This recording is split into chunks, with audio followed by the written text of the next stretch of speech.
So here to solve this make room for Tapa puzzle I wrote called Parquet. This has a good blend of Tapa clues, but with a heavy use of the region constraints. And my starting point for the puzzle was in the lower right of the grid. There are some patterns around a 1, 1, 1, 1 you may be familiar with. One is that if we take the vertical and horizontal edges, you'll always have to come out in a cross shape. That's because these cells are marked off and these will all have to extend. And just visualizing the cross shape, you should see already that 6 cells are in this lower right region. That's too many. And it has to take even 2 more to get out, so that there's an option that uses a minimum of 8 cells, and that corner is no good. It will have to be the other option. But there's even more to think about that in general as we get around the rest of the grid. So we'll come back to these 1, 1, 1, 1 patterns soon, but for now let's finish out how do we make a valid lower right region. This cell in the lower right side has to get out somehow, and if it came along this bottom edge, all 5 cells would be needed to reach this space, but none of these Tapa cells would then be near an edge to connect out. And so to take 3 to get to this border and be able to cross that border, for this cell to take 1 to get to this border and be able to cross that is the only way you get 5 cells used and 1 connected Tapa shape that's possible. So this is the start for the grid. We're going to continue to think about how to stay connected and recognize that these 2 cells are not going to be able to reach all the way up to this edge or this edge. They will have to be getting through this channel. And so let me actually turn on line and get where we've got this option. Effectively, we need to get these Tapa cells through one of these borders.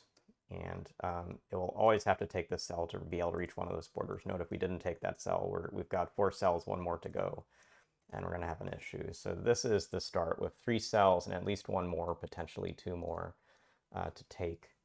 And now we have one other kind of constraint that's going to play into a make room for Tapa, which is that we have a limited set of cells for a region, and we could have 1 or 0 around this 2, 2 clue based on if we take the 4th and 5th or only the 4th cell here. And this 2, 2 clue also is going to look into this upper right corner. And this corner has 3 shaded cells in this space for sure, which means there are going to be 2 in this area. And one observation I want you to catch on to, and there are different ways you can run into this, but one observation is these are not the 2 cells that you will take, because if you do, the 2, 2 clue will block off these edges to reach out, and they are the last of, with the 3 more cells up here, they're the last of the 5 cells for that region. And so a tricky requirement, but a necessary requirement, is to mark that edge off. What that then means is if we think about the pattern where there are no cells around this 2, 2 clue from this region here, this would have to be the pattern. A different way I guess some solvers will run into this is to go to the extreme where this has 0 cell shaded, and this 2, 2 again now limits the ability of these to get out. So this 2, 2 will need 1 cell around it, and that cell will be this cell or this cell. That means that this is unused, this is unused, this has to take the efficient path out, and we can finish this region by drawing in these cells this way. So some helpful progress, not easy to get to, but useful to think about.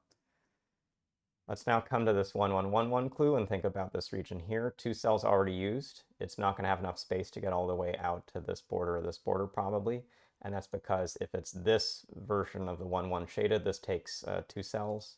If it's this version, this will take 1 of these cells, so that'll be 4, and then we'll need to take 1 of these cells, 5, to get out. So this is a valid shape.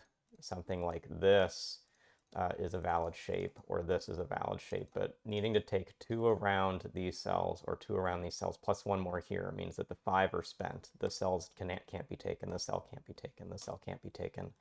Across those patterns, this cell can't be taken, and we know that we're coming through one of these 2 edges to make this work.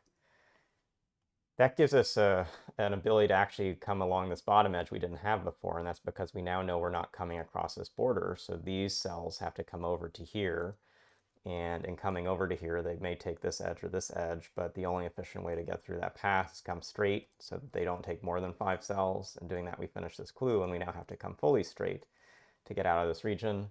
That joins to this group, which will have to come up to be able to keep extending, come over to here. This is a case where we can think about, do we come over to this edge or not? We can sort of reach into this space, but by the time we come up here, we have 4 cells and can't get to another edge. So for connectivity, we're going to need to come through this channel, through this cell. And that means we're also going to have to come through one of these channels to work out, but notice based on this 2-1 clue that this already is no good. So for connectivity, we're going to need to come through these.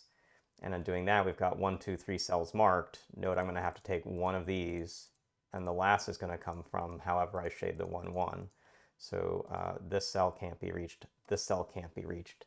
And we now have marked off enough of the spaces off that you can see this option, which would take the bottom of the 1, 1 clue, can't get anywhere. So these are not the way the 1, 1, 1, 1 goes. These are the way the 1, 1, 1, 1 goes. And we mark these in. We've got this channel. We take one of these cells to finish this, but it's not this cell. So we take this to get the pattern.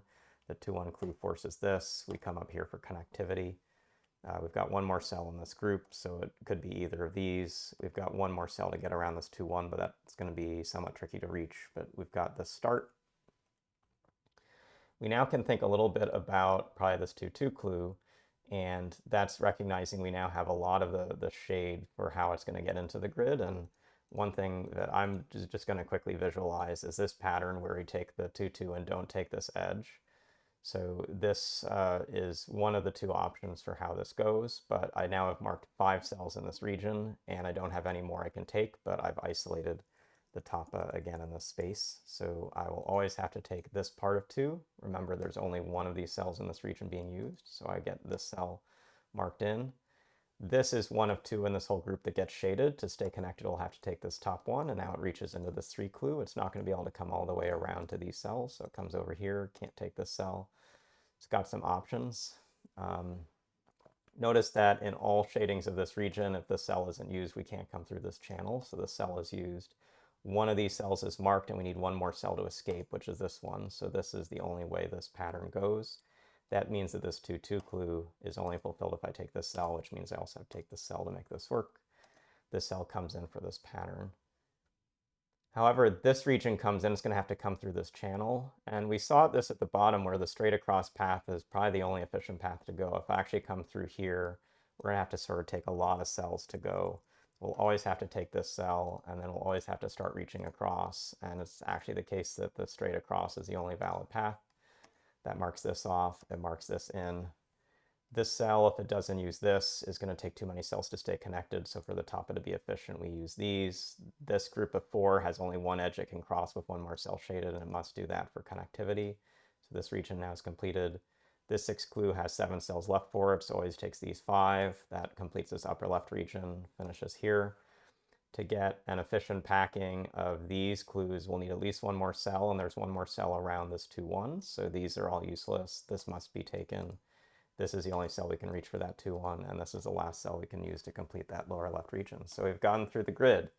Hopefully you got a sense in how I designed the puzzle and then talked through the solution about identifying these channels across region boundaries, identifying places where some of the patterns, like this 1, 1, 1 pattern, as well as the 1, 1, 1, 1 in the center, force things, the 3s working in these regions to pack off.